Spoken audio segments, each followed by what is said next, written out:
À 54 ans, j'ai décidé d'arrêter de chercher un poste de salarié et d'être ma propre boss.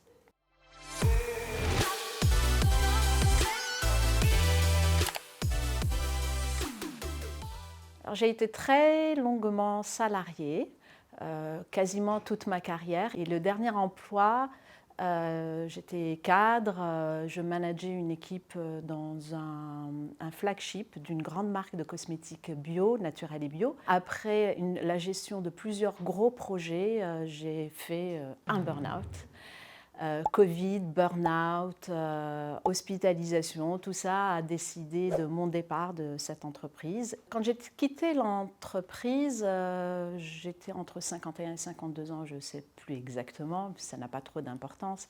Et à ce moment-là, mon premier réflexe a été quand même de repostuler pour retrouver un poste de cadre et un CDI. Il y avait des offres d'emploi où je cochais plus de 90% des cases et j'avais même pas un appel, même pas une convocation pour défendre ma place la candidature. Une fois, deux fois, trois fois, et là j'ai vraiment commencé à me poser des questions sur la possibilité de retrouver un poste. Et j'ai décidé de me reformer, de retourner à l'école, à l'université, pour passer un diplôme de phytoaromathérapie scientifique. J'étais la seule non scientifique, entre guillemets, la seule parachutée qui n'était ni médecin, ni vétérinaire, ni pharmacien, donc ça m'a mis un petit peu la pression, mais j'ai adoré. Et là, j'ai décidé de créer mon propre podcast sur l'histoire des plantes médicinales. Et puis, de fil en aiguille, je suis retournée en formation intensive de 8 mois, plein temps, pour apprendre, ou réapprendre du moins, la communication digitale et numérique, tout en animant mon podcast. Et à ce moment-là, je me suis dit, ça y est, j'ai trouvé ce que je vais faire.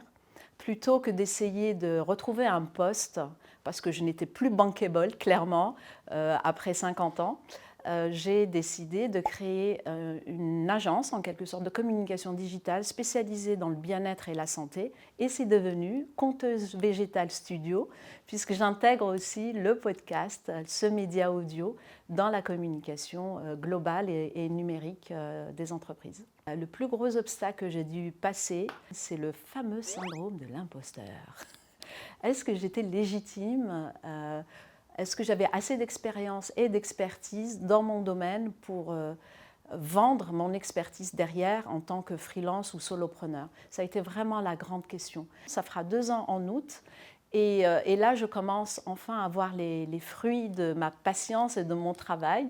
Ce que j'aime aujourd'hui dans ma vie d'entrepreneuse va se résumer beaucoup en un seul mot, la liberté.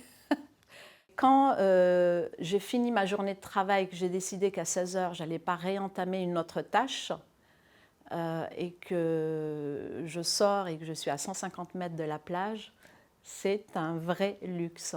Donc, mesdames, ayez confiance en vous, ayez confiance en vos idées et allez-y. Il n'est jamais trop tard, parce que moi, il y a quelque chose qui me trottait dans la tête, c'était, j'ai pas envie de me réveiller dans 10 ans et de me dire, j'aurais dû le faire